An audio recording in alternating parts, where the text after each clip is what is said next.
and it's been really cool to see how the both of us have been growing up and our aspirations and the things that we're pursuing have changed dramatically since we were in elementary school. The kind of the cycle of hopefulness in media. And so you look at times in the past where media was very hopeful, very much, the hero always wins, very kind of clean cut. And then you get into periods where it's not that way, where it's oftentimes it's an anti-hero.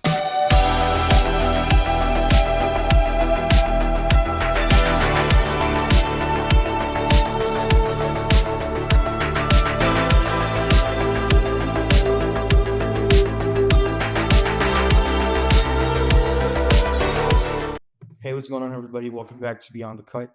Thank you guys so much for joining for my last episode of season one. Today, I have my guest, close friend, Josh Bellinghausen. Josh, would you like to introduce yourself? Sure. So my name's Joshua Bellinghausen. I am a auto detailer primarily, but I also do improv comedy, teach improv comedy, and then on the side, then I'll make sets and props and whatnot. Dabble a little in special effects. Yeah. Other than that, then I'm just I would say generally speaking, if there's a nerdy interest, I probably have at least some acquaintance with that. Yeah. Um, so, for context, for people that don't know, Josh and I have pretty much known each other since, what'd you say, fourth or fifth grade? Something like that, yeah. Yeah. Yeah.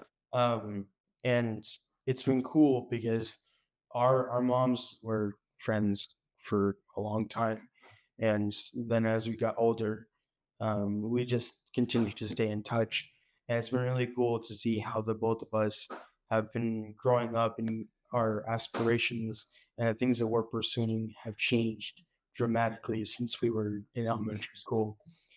So both of us are entrepreneurs. Both of us, I believe, are kind of pioneers in our own families. And so to tie into that, what would you say, Josh, has gotten you into wanting to go into more of the um, theatrical creative arts between improv or theater? What got you into that? Yeah. So improv is kind of a weird one because uh it kind of fell into my lap a little bit. And so with improv, I took my first improv class going on 9 years ago, back in I guess middle school, middle school. Uh, and so when I took that class, it was at a homeschool co-op. It was there. It seemed fun, and all my friends were doing it, so I did it as well. And then I kind of transitioned into a different co-op. They happened to have their first improv class that they ever did that year that I switched co-ops, and then that pretty much fed into itself. So it's been something that I started doing, I think, as like kind of a self growth, you know, becoming more sociable exercise. And then as I started to study it more and study more of the philosophy behind it and come to an understanding of it, then I fell in love with it more. And then in terms of the props and stuff, really, I grew up on Mythbusters, and Mythbusters was probably one of my favorite shows growing up. And the people who made Mythbusters were all props and sets and special effects guys, right? So that's really what introduced me to the concept of doing that. And then through connections I made with improv, then I was able to do some theater work throughout high school and making props and sets for, I believe I did sets for 8 shows over the course of 3 years in high school. And then I stage managed for all 8 of those shows as well. So, what would you say after you did the research of like the psychology of theater? what what was your findings from that? Because I don't think I know that. So there's really two directions I could take that question, I guess. So are you interested more in the process of how good improv comedy works or improv theater in general works? Or would you be more interested in how um, the psychology of how theater affects us, more from like the audience relationship to the media? I mean, I think more of the audience relationship. Yeah. So this applies to live theater. It applies to everything, I think. But I know personally for live theater, I'm able to connect with um, certain genres a lot more through that, like comedy. I'm able to connect a lot better through live theater than through recorded media. That's just me. But so comment or it's all about right with when we watch something, then it's going to be connecting with us. It's going to be connecting with our emotions. A lot of times, uh, some in my mind, then there's kind of two things that a piece of art can mean. It can mean the it means what the artist intended, right? If you've got a painting and it's meant to represent these, theme XYZ or the theme of let's say the theme of hope, then that's one meaning of it. That's the intended meaning. So I like to call it the objective meaning of the art because that's can be known for certain.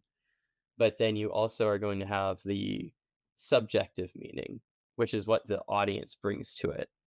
So a great example of this is there's a lot of really silly comedies that a lot of people have very deep emotional connections to because of what they were going through when they saw that comedy and what that comedy meant to them in those moments, right?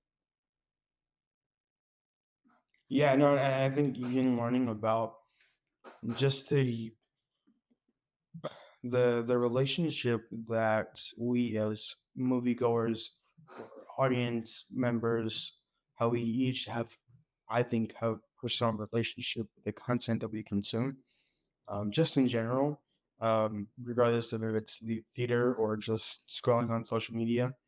I think in some capacity, we all have some sort of tie to it.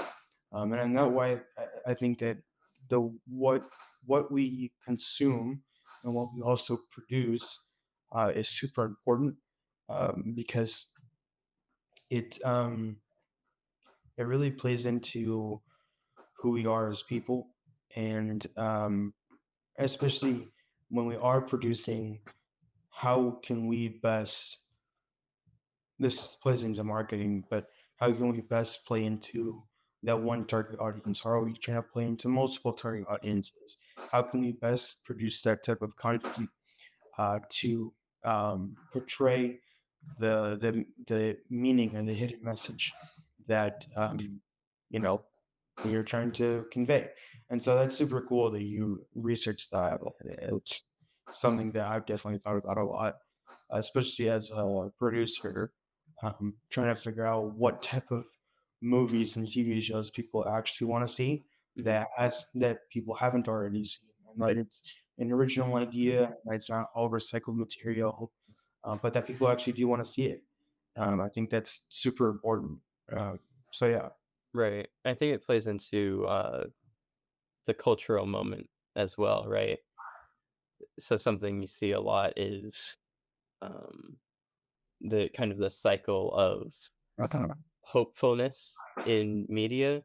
And so you look at times in the past where media was very hopeful, very much, the hero always wins, very kind of clean cut. And then you get into periods where it's not that way, where it's oftentimes it's an anti-hero. Oftentimes there's a subversion of the good versus evil idea. Um, and so there's kind of this way in which, based on how the world is, yeah, then people seem to like having some in their stories, they seem to like having a contrast to that.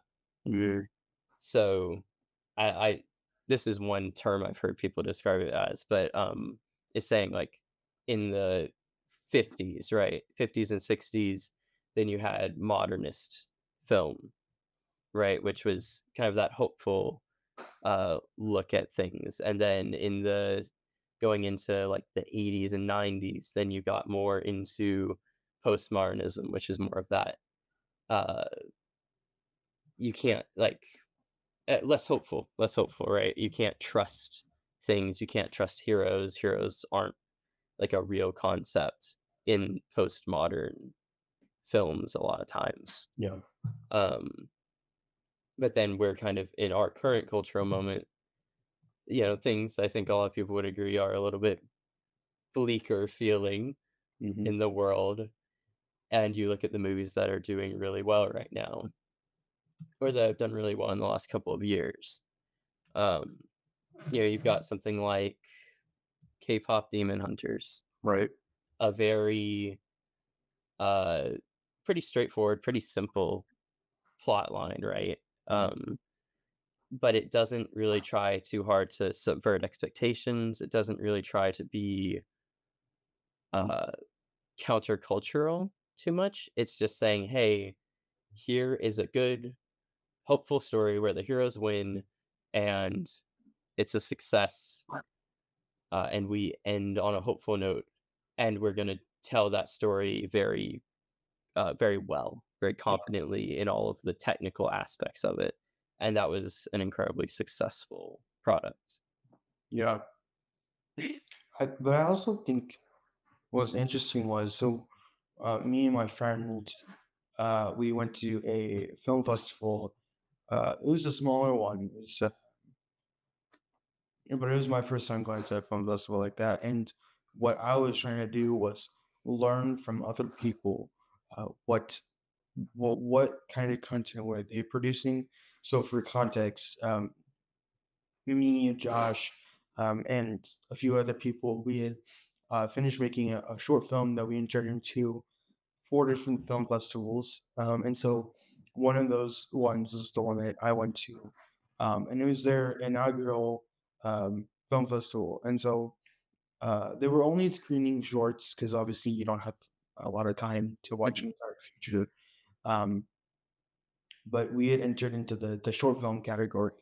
And so what I learned is that because I was taking notes the entire time, because I'm like, I need to figure out because unfortunately we were not selected for that specific film festival, but I still thought that it was going to be a good idea to just go and learn. Um, and so what I learned is that we try to tell an entire, almost like a feature film story in 20 to 25 minutes. And it was our film ended up being 25 to 30 minutes. But unfortunately, it wasn't selected. I don't know why, but uh, what I was trying to do is sort of figure out why, what other people produced, why theirs was selected. And so what I learned was um, some of the directors for some of the shorter films, he had said that you need to come up with a story that is so simple that you can explain it to anybody, and it doesn't need to be complicated.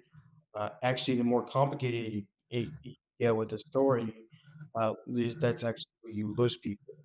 Uh, and I just found that so interesting because I was just like, that is really interesting. I don't think we thought about that when we were writing that movie. So I was just like, we just need to tell a story, and it didn't even occur to me that when somebody asked me about it, I was just like, oh, it's just like a murder mystery noir film. And then I never really thought about like the actual complexity of it when you watch it. And I'm like, okay. So that's interesting. So just kind of like creating stories that are just so simple in theory, but yet complex enough when you actually watch the movie itself. But being able to grab your audience, their attention within the first 5 to 10 minutes. Yeah, Like they're hooked. They're hooked for the entirety of the movie instead of waiting 2 hours into a 3 hour movie. Where is this going? What right. kind of story are we talking? There's Mm. a I think it was someone quoting a quote, but saying in a live theater production, you have an hour before people are gonna get up and start walking out.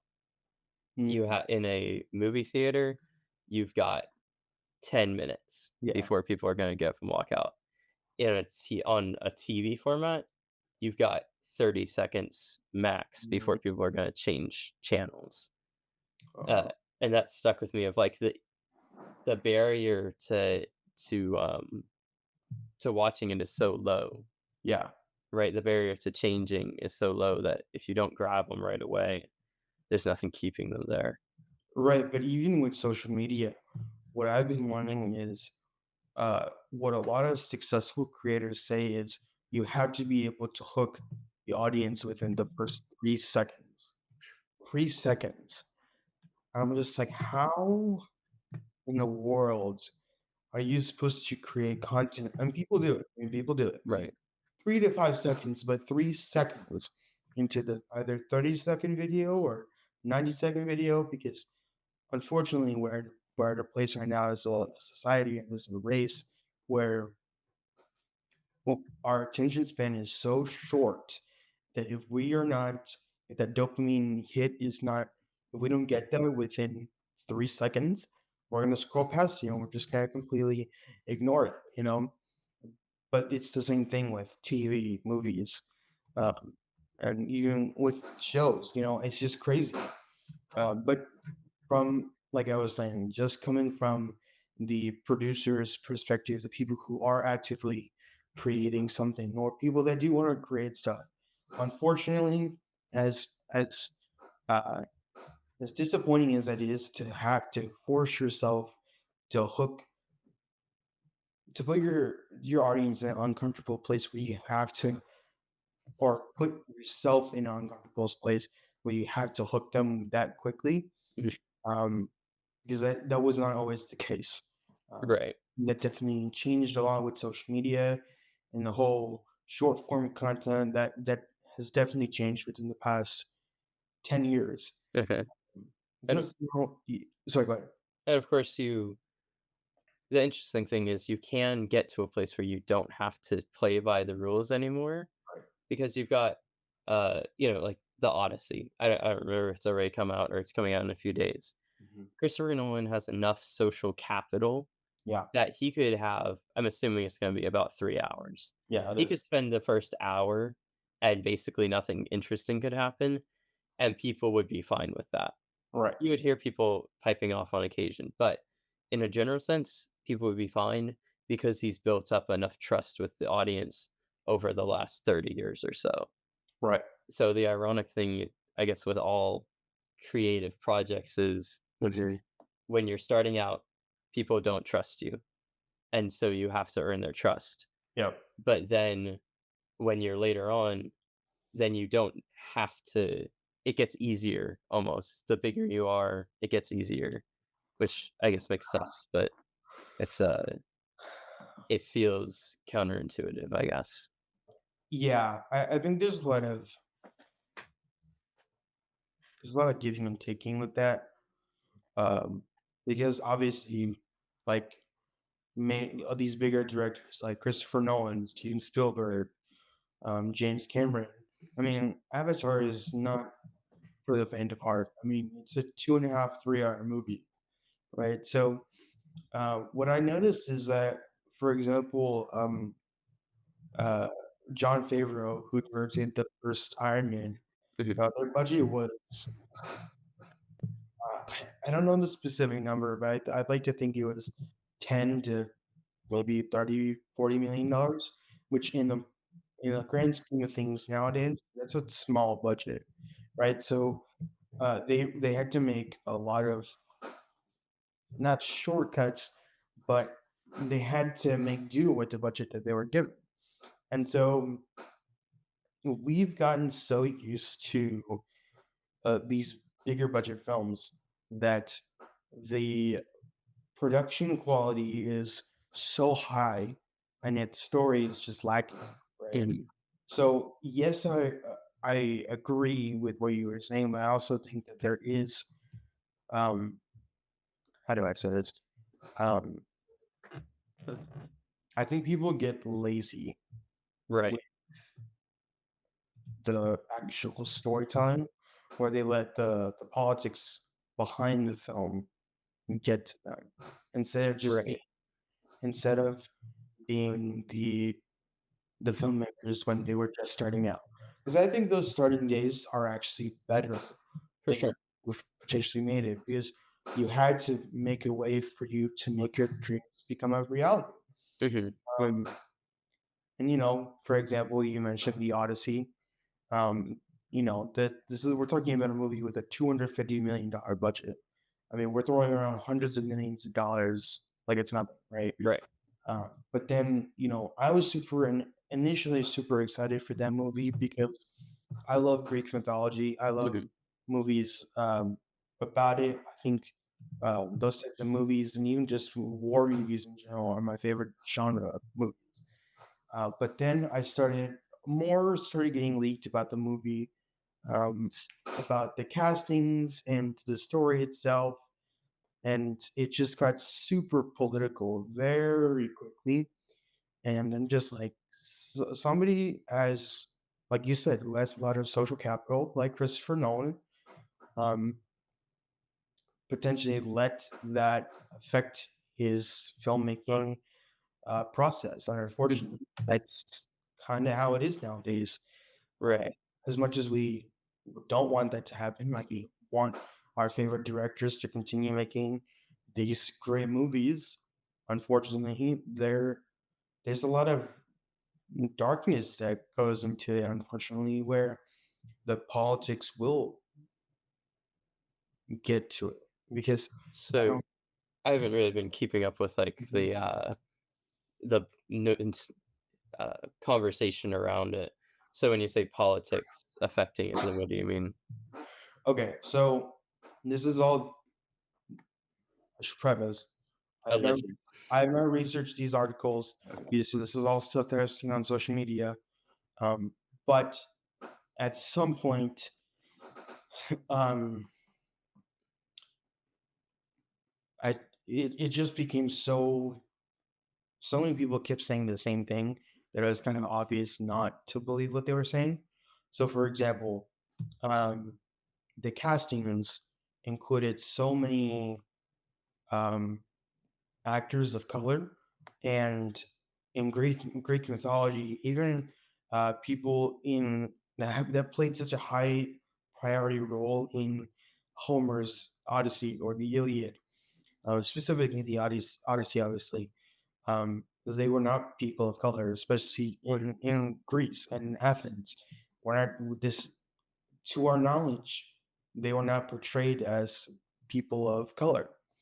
And so the castings pertaining to that, especially for people like Helen of Troy, um, was the name is escaping me. But then also they were there's a famous rapper, Travis Scott. He's actually going to be in the movie as well. Um, Now I love Travis Scott. I love his music, but also at some point I'm just like, what does he have to do with Greek mythology? And then he wrote a song for the movie, which is great. But then I'm just like, again, what does that have to do with Greek mythology? And then, unfortunately, as disappointing as this is, um, they casted a transgender woman to play the role of Achilles. Mm. Uh, Her name is Elliot Page, and um, I am not happy with that and I know I'm not the only one who's unhappy with this.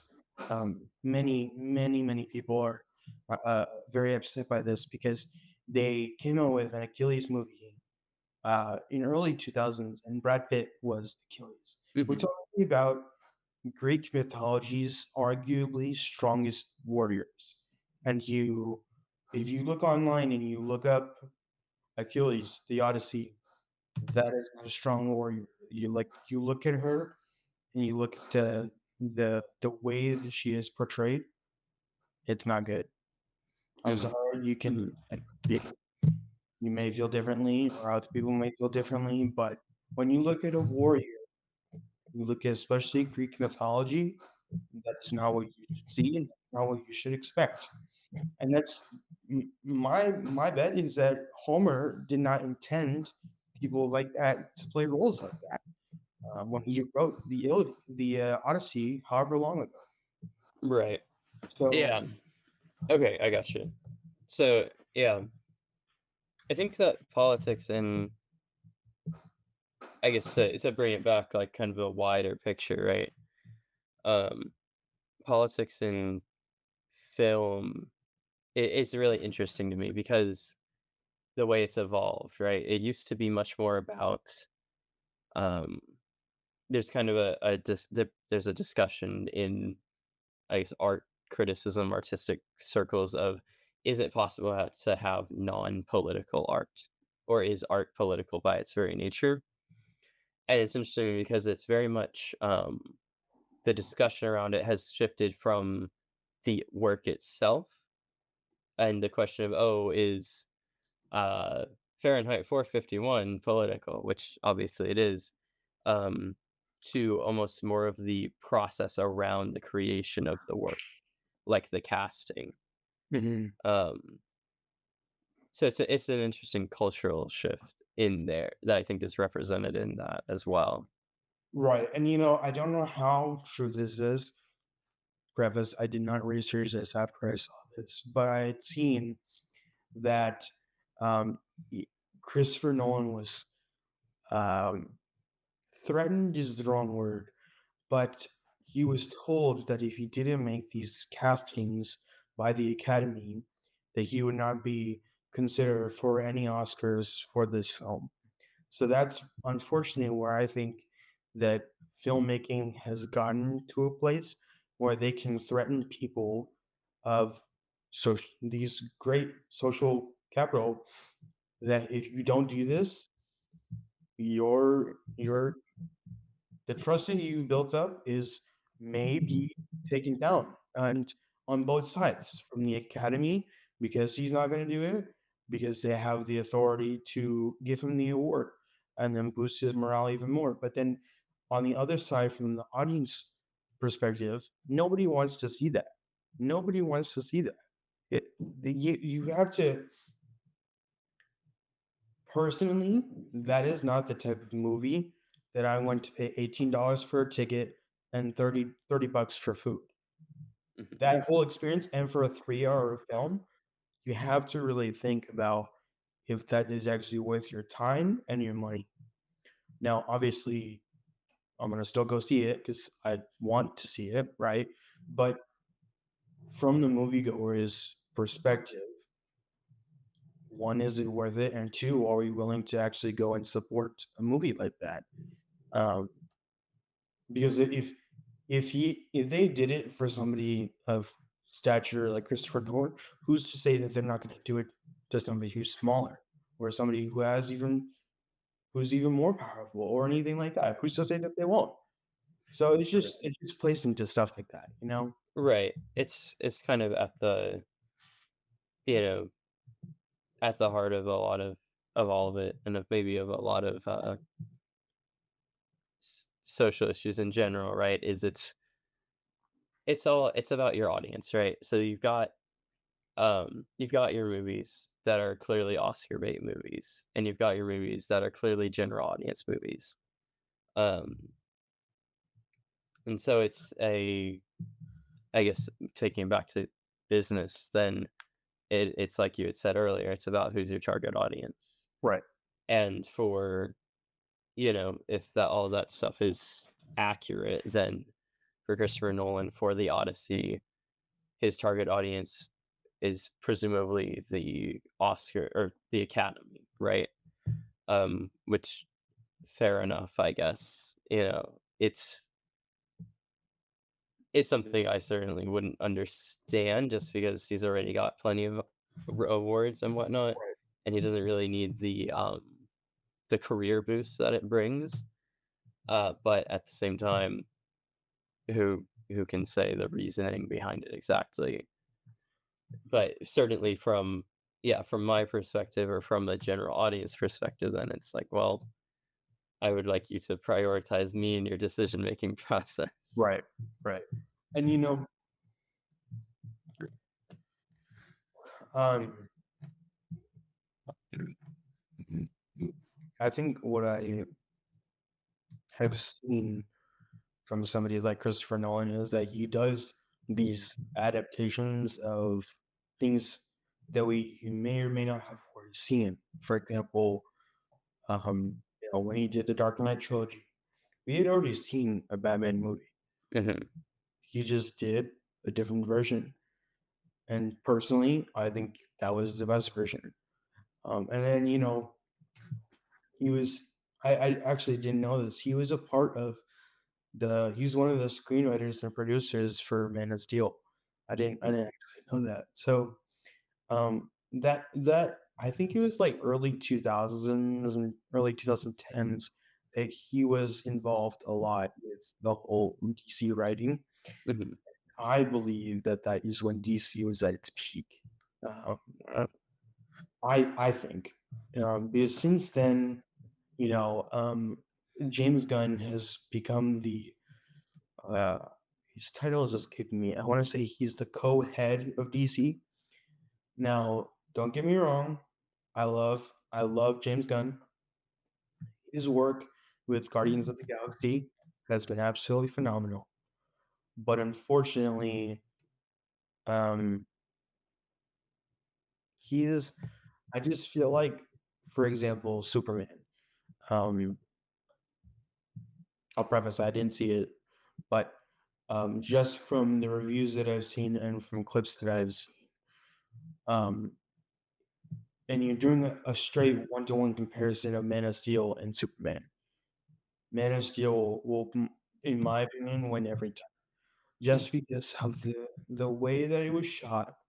Man of Steel felt real. Superman, when you look at the behind the scenes, they were using a digital studio to film those flying scenes when he's going through those ice things, and they have the wind going, so his cape is blowing, and they I don't remember if the screen was moving with his movement or if they were like he was on a gyro or and they were moving him. I don't remember if that's I how they did believe he was on a gyro. it. Okay. So but to be honest, I don't know. I haven't seen any behind the scenes of Man of Steel. Uh, Mhm, but just from seeing that, I visited a studio like that, where it was completely digital screens. But when I think of a studio like that, where there is no real actual sets being built, they're kind of just generating them, and you just show up. It's still production, but at some point, I feel like it's kind of cheapening the the the final product that you're trying to create. mhm, Um, Because, like, when I think of a digital studio, I think of, like, using it for car commercials, so you don't have to go out and buy you just bring the car there. You bring the actors there, and right, uh, you shoot those driving scenes just in that studio or something like that. So you don't have to go out and spend money on gas, making sure your car is insured, bring all the rigging equipment for all the automotive videography. You can do all that, but it's going to be fairly costly. Um, or you can just do it in a digital studio. That's kind of what comes to mind. So right, when you're doing something like that, CGI is good, but personally, I feel like it's kind of gone downhill since the early 2000s, 2010s. When I mhm, think of peak CGI, I think of Transformers. okay, Um, that to me is just peak, because Michael Bay, I think, revolutionized the way that we look at CGI, from the tiniest of details to the biggest transformers. Just the way that it was shot and the it didn't feel fake. It was like we were watching the Transformers come to life right there from the audience's perspective. And then mhm, you watch like the newer Transformers, the one that came out in 2023. That felt it just didn't have that same feel to it. So I don't know really what changed from the past 10 years, I want to say it was the advancement of technology, where things just got so good where you didn't need all these practical effects and building these sets and building all these props where you could really just generate it on the computer, um, or even just hire people to do it for you instead of actually doing it. And what Tom Cruise has is building the most what is how does he say it? Basically, creating the best audience moviegoer experience for the people going and watching. When you create something like that, it's just super immersive, and you want to feel like you're there. Like you're. When I think of that, I think of Mission Impossible: The Final Reckoning.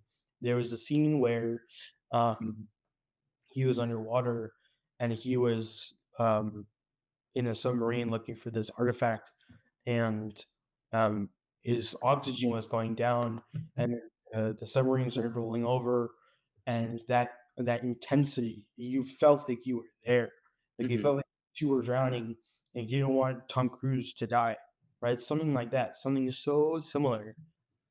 I feel like we've lost that aspect of filmmaking in general. So yeah, Yeah, yeah. I think it's very, filmmaking is a very complicated topic. yeah, It's got a lot of pieces to it, and the pieces that, uh,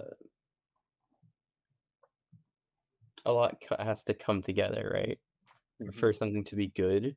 yeah, But I don't think that as much has to come together for something to be enjoyable, right. right?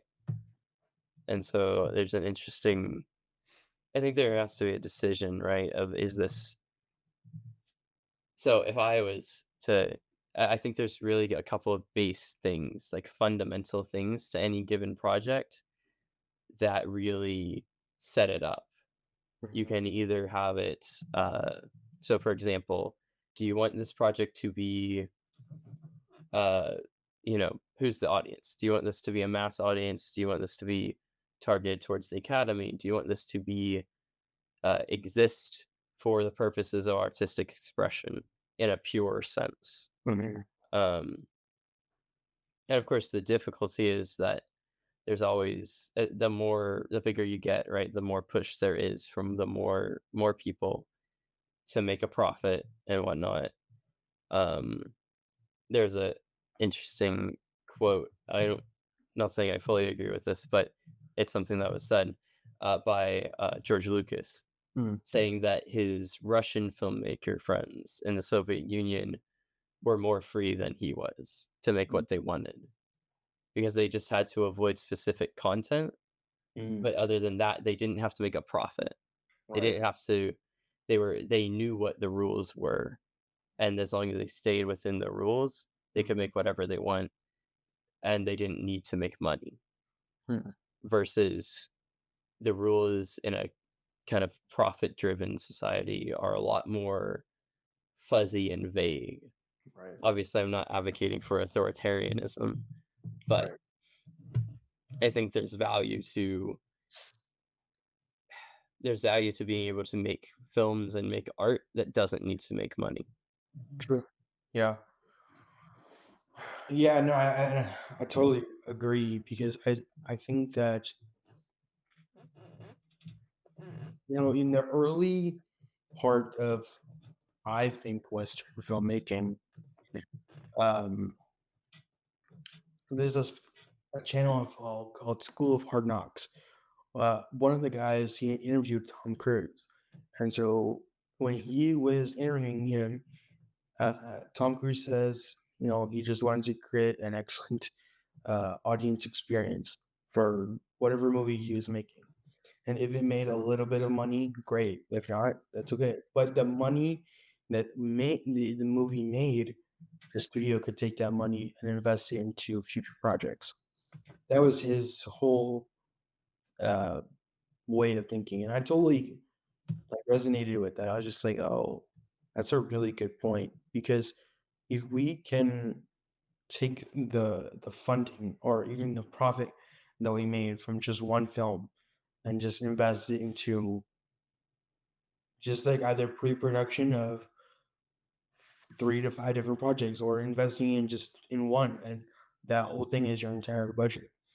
Yeah, I mean, there's a whole science to the way that major studios go about the profits, and how they utilize that. But I just think that it's unfortunately between major studios like um, you know, Disney, Universal, Paramount, um, and even DC, and I just think that it's gotten to a place where they're super obsessed with making sure they spend the most amount of money and not necessarily focused on the key story aspects of it, where the production quality is great, the cinematography is the quality is there of the production, but the quality of the story is incredibly lacking. Right, and it's the same How do thing you kinda the same thing is happening in game production too, right? Uh, this is maybe a little in the weeds, but live service games, for those who don't know, are basically infinite games like Fortnite or something, which continually are making new content, new stuff for people to purchase, and typically then the game itself is free to play. It's just within in-game purchases they make money, and that is a way that you can make a ton of money if it's successful. But there's been maybe 4 truly successful live service games in history, but a lot of major game studios are so focused, or they're kind of getting past it. They're kind of learning now, starting to. Mhm. But the last 5 years or so have been dominated by people trying to make all the money Yeah, and ignoring the fact that they can make good quality normal games yeah, and make a lot of money. yeah, It's like going to Vegas, you know? It's like going to Vegas and, "Oh, I won, I've doubled my money." Obviously, you should quit, but you could make a little more and stock market. yeah, "Oh, cool. If I sell now, I'll be making a 50% profit. right. But if I wait till tomorrow, I can make a 61% or a 51% profit." Mhm. It's just that mentality of what's been defined in American culture as winning is Yeah, making the most money. yeah, And that dominates so many areas of our lives, and from the biggest studios down to the way that individuals grow up thinking about money. yeah. No, because even with um, just Western society in general, I think that due to social media, you know, we've just gotten so caught up in comparing ourselves to other people, people who uh, have made it and have a successful business, are living a successful life, and then people who are kind of like are comparing themselves, thinking of these gurus are saying, "Oh, you can do it just like me. You just need to buy a course, right?" And just like that, you can instant success. People buy those courses and they don't learn it. They don't learn a thing. That's Mhm, it's attributing to a lot of different factors. I think the biggest one is the lack of discipline because you're only seeing these successful entrepreneurs, only successful business owners after they've made it. mhm, All it takes is one thing. That's all it takes. But you're only seeing the final product. You're not seeing all the sleepless nights. You're not seeing all the blood, sweat, and tears that they poured into their business and all that stuff. You're not seeing that. You're only seeing when they're on a yacht or where they have 10 cars. And we constantly play this game of comparison, and it's not good for our minds and our well-being because we want to be living those lives. And we're just like, oh no, I can't because I'm working this terrible job. Then we start playing into this victim mentality where it's just like, oh, I'll never do that because I didn't have a good upbringing. I came from a single mom. Oh, that's all I'll ever be. I'll just be a manager fast food place. Everybody has the same opportunities as everybody else.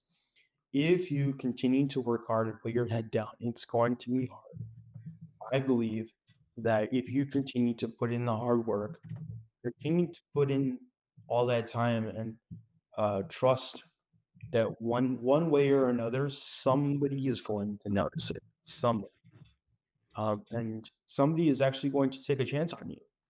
And then as soon as that comes, who knows? We have all these different doors of opportunity, but we are constantly playing this game of comparison. Oh, I wish I had that. I wish I had that house. I wish I had that car. Oh, they have such a good marriage. They have their family is super successful. Why can't I be like that? I'll never amount to anything. Everybody, I believe, and this plays into the concept of the American dream. Everybody has the same opportunities. It's just about how you are going to um, it's all about how you use your time and the types of people that you connect with.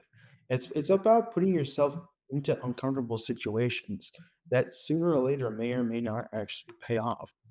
So it tying that into what you were saying, you're comparing a lot of these like indie filmmakers to all these major studios. You want to be making hundreds of millions of dollars off of your film because it's distributed across the world. Everybody, I'm willing to bet every l- filmmaker out there, indie filmmaker, anything that wants to make a movie that makes a lot of money. But you don't need hundreds of millions of dollars to make that happen. For example, that movie Obsession that came out in I believe it was October. That movie had a budget of $750,000 and has done close to $500 million in box office. That's simply because indie filmmakers know where to hit the audience, know what kind of story they're wanting to watch. Right, right, for sure. I wanna circle back to I'll comment on that, and then I wanna circle back to one thing Sure. that you said. Um, I mean, I think maybe the most famous, like, or or I guess a funny example of that is, the Winnie the Pooh Blood and Honey horror movie. It Mhm. made a ton of money. It made a huge profit margin because it was produced super cheaply.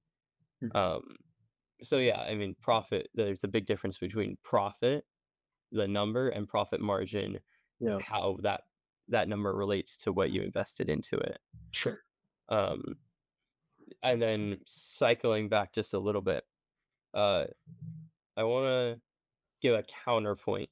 See, I agree with like 80% of what you said. I Okay, want to give a counterpoint to that last 20. sure. Um, so on that, everybody has the same opportunities idea, right? Um, I would so there's a concept called survivor bias.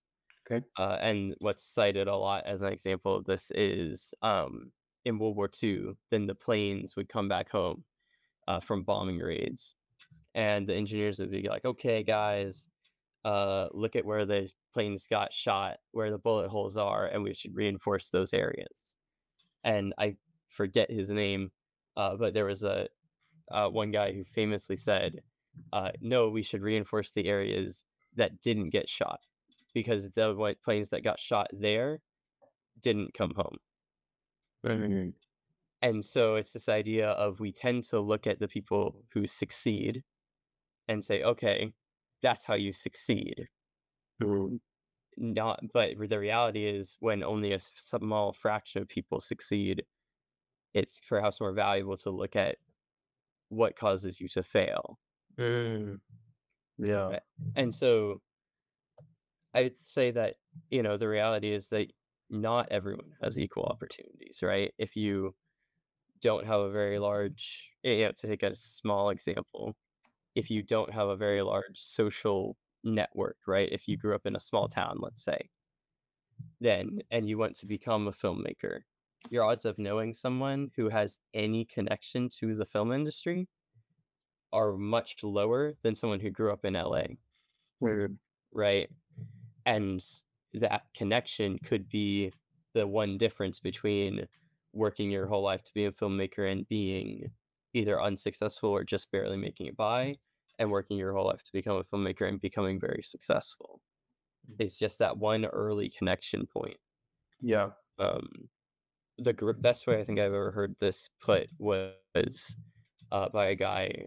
He's a comedian and improviser named Brennan Lee Mulligan, and he in an interview once said that he thought about life like a big wheel or a big carousel that everybody's on, and he knew a lot of other kids who grew up with more money, who grew up with more connections, essentially had a lot of opportunities to jump up and grab a golden ring, the golden ring of success. And he knew that he was only going to get, because of his circumstance, he knew he was only going to get one shot at that golden ring. There was only one golden ring for him to grab, and he had to be prepared to jump up and grab it when it came along. Yeah. Um, Yeah. so I guess I would argue that 80% of success is luck, and Mm. all what you can really do all that you can really do is make sure that you're prepared to capitalize on that luck when it comes. Yeah. Yeah. Man, that's crazy. So I remember when I was well, thank you for sharing that. That was what I was. Uh, I remember uh in my freshman year, um I was doing these one-on-one Bible studies with my small group leader, and I just remember telling him, I just feel like God is preparing me for something. I don't know what, I don't know why, I don't know how.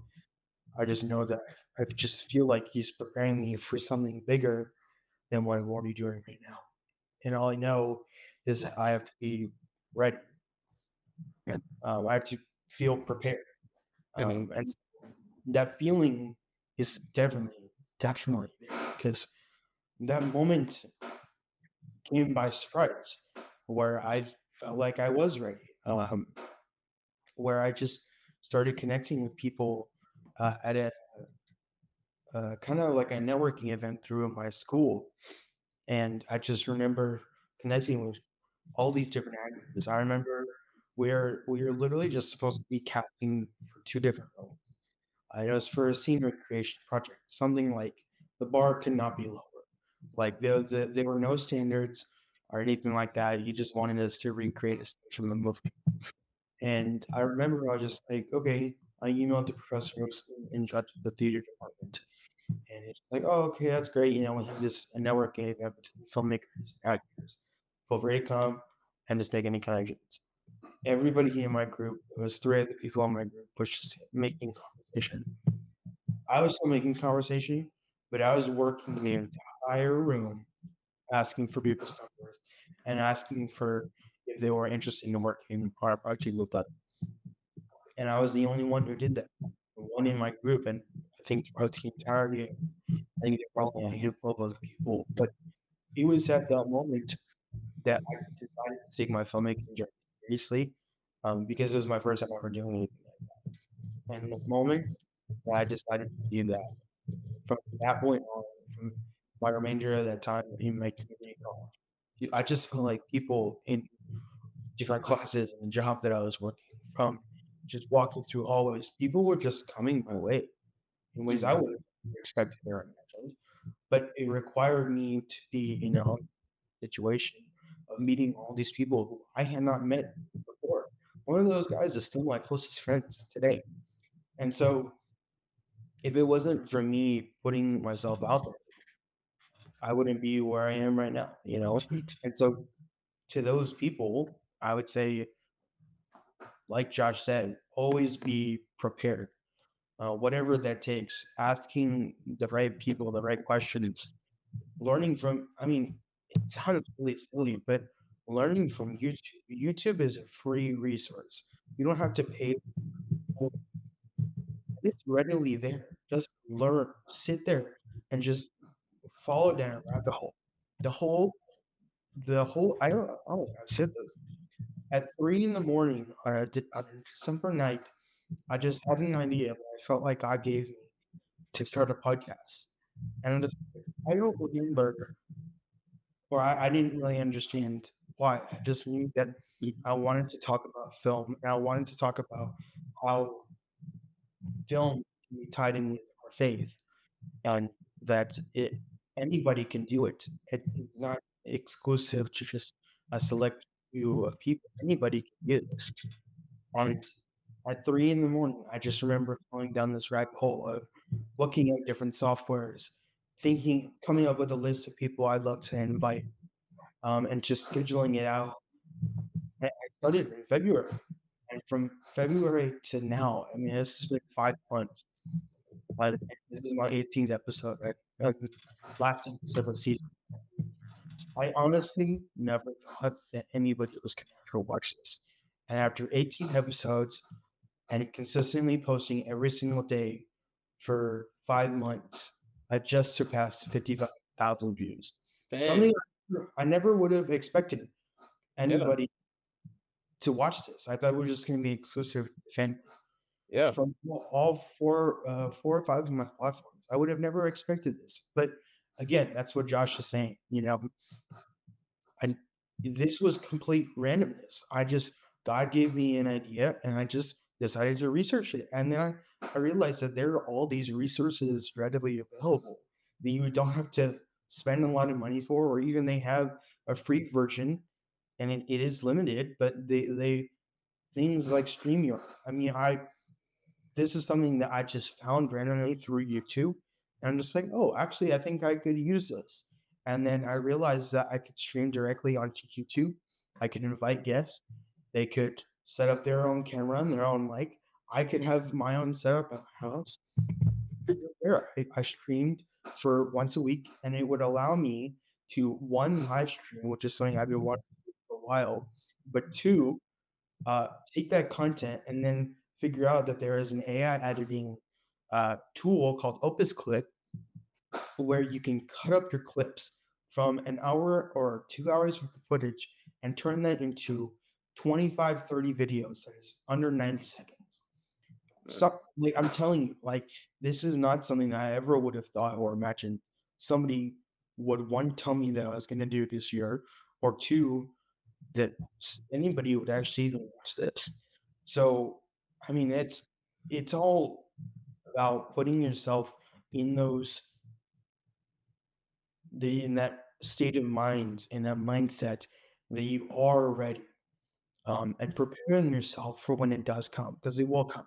And more often than not, it's actually going to take you by surprise, but it will come.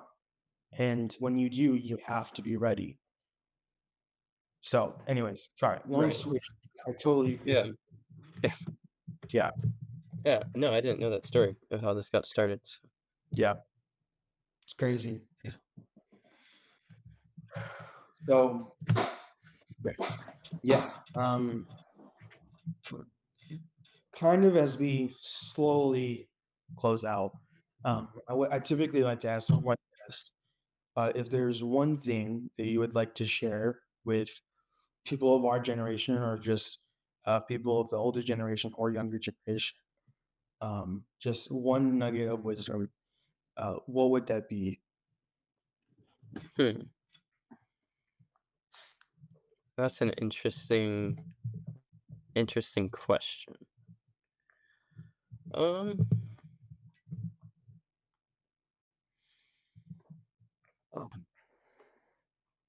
I know the general kind of category of things that it's within, so I'll just start talking on that and see where I come to. Sure. Um, so I guess going back to the very beginning of this, right? You asked about uh, kind of storytelling, philosophy, and the meaning of art and that kind of stuff. And I'd say that getting into that a little more, I think that all storytelling's kind of a exercise in catharsis. Um, Catharsis just being, I forget the exact Greek or let me think. Uh, Catharsis. Uh, yeah. It basically like cleansing, purification, at a glance. I think there's a better or more exact kind of Greek translation of that. But um, n- narratives are a way to cleanse our souls, Mhm. and stories are a way to express our souls. There was something that I realized recently, which is that there's only certain people who I'll share that I like uh certain songs or certain movies with. Figured. And the reasoning for that isn't because, oh, I'm embarrassed that I like this movie or something. It's because they're very deeply personal to me, Mhm. and I feel very and to share that I like it is to share kind of a piece of myself. Yeah. Um, there's a lot of pieces of media that have a way of expressing things about us, about our souls, and about our stories in life, which I don't have the words to express, right? There's a I'm trying to think of a concrete example. Um, but I guess a good example would just be something simple like or simple, but perhaps the most poignant iteration of this, which would just be a piece of media which explores death in some way, Mhm. right? That's maybe the most uh, universal thing to tell a story about is death. It's the universal experience, right? Mhm. And oftentimes, I think stories that explore death allow us, allow those who have been touched by death in some way to come to know themselves better. Yeah. Uh, it's a lot of catharsis of that, just releasing that emotion or releasing the feelings. So I guess my wisdom would be, if I had to summarize it in a phrase, it would be cry at movies or let yourself cry in the movie theater because that is ultimately, I think, the highest thing that art can do Mhm. is to help us see our own souls and help us understand ourselves better, uh, express ourselves through it. Wow.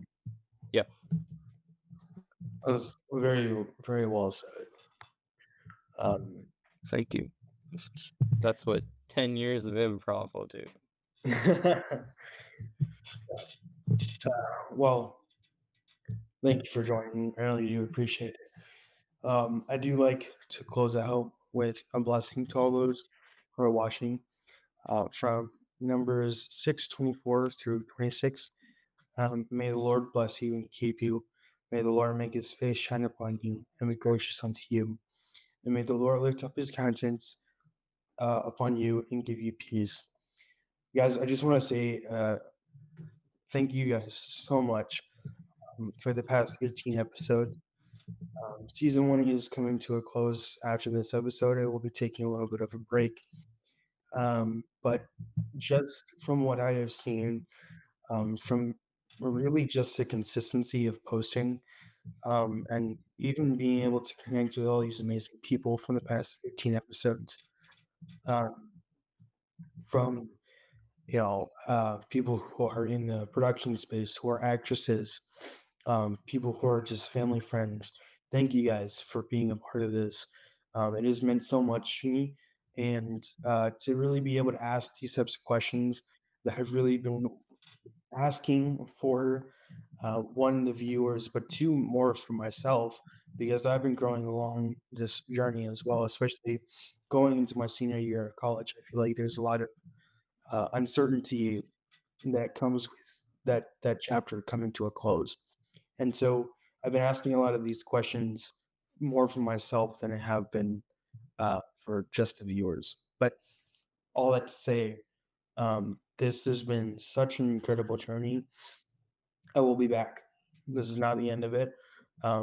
Just going to be taking a little bit of a break. But to all of those, especially all my guests, and to you, Josh. Thank you for taking the time to chat with me, and to really be able to pour out your wisdom, not just for myself, but anybody else who has just stumbled upon my channels. I hope that in some capacity they take away at least one thing from each of the episodes and can apply that to their own life. And also to know that this whole thing, like I had said earlier, this is not a high budget production podcast. This is me using my laptop and a webcam and and just making sure I have the right tools to be able to post consistently. And it does take time. Um, but to know that I can do it. If I can do it, then you can do it too. And I feel like that is one thing that I feel like the Lord has been teaching me is if he can do it for somebody like me, then he can do it for you. So please take that away from whatever it is that you're trying to do in life. Um, he's got a plan and a purpose for you. And you got to trust that he is going to work all things for your good. But trust, and again, back to what we were saying earlier, you must be prepared in every sense of the way, and you have to be prepared. Whatever that takes, it's going to be uncomfortable. It's probably going to suck, and it's going to require discipline. Something that I'm currently working on. It's not, I don't have this figured out, uh, but it's going to require a lot of hard work. But when you do, that is when I believe true discipline comes out, that you're actually able to. That's where I think the Lord actually does abundantly bless you. Um, and so, all that to say, continue pushing forward, trust and know that God does have a plan for your life. And there is nothing too hard. Uh, there's always going to be resources out there for you to accomplish your dreams, and it might not be at the production quality that you want, but it's better to start somewhere and doing a little bit every single day than not at all. Uh, so all of that to say, thank you guys so much for watching. Please like and subscribe. Please share with your friends, and definitely come back for season two. This is it's like I said, it's been an amazing journey. And just thank you guys. Thank you, Josh, for allowing us to. Yeah, absolutely. Yeah. And if I may, if you viewers make anything inspired by that message, or if this kind of gives you a push to create anything that's online based, send it to Jonathan. Mhm. Let him know. Let him know they had an impact. Yeah. Yeah. Well, thank you guys. I really do appreciate it. This is going to be it for today's episode. Again, please like and subscribe, share with your friends. And yeah, I will see you guys shortly. There's still going to be content coming out for this episode, and then it's going to be at least a month or two before I come back. But you guys, there's so much more to come. Please definitely check out some of my other channels. I have a lot of new content that is going to be coming out. But yeah, thank you guys. And um, again, share with your friends. And thank you guys so much for watching. Hope you have a great rest of your day.